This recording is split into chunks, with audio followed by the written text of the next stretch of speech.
Audio Jungle.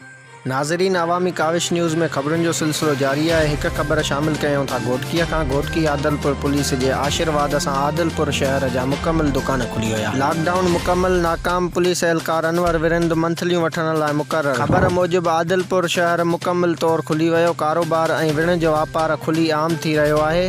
उते lockdown बि मुकम्मल तौरु नाकाम थी वियो आहे।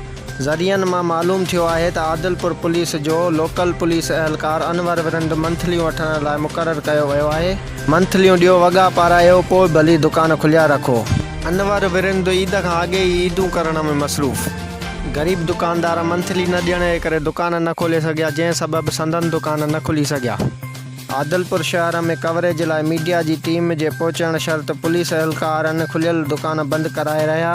होॾां कपिड़े जा दुकान, चपलनि जा दुकान, मोबाइल शॉप्स, इलेक्ट्रिक जा दुकान, सैलून, दर्ज़िन जा दुकान ऐं ॿिया दुकान मुकम्मल खुलियल रहिया। होॾां पुलिस एहलकार अनवर विरिंद पंहिंजी ख़राब मोटरसाइकिल लॉकडाउन दौरान दुकान खोलाए ठहिराईंदो नज़र आयो। रिपोर्टर सागर अब्बासी सां गॾु अवामी काविश न्यूज़ घोटकी।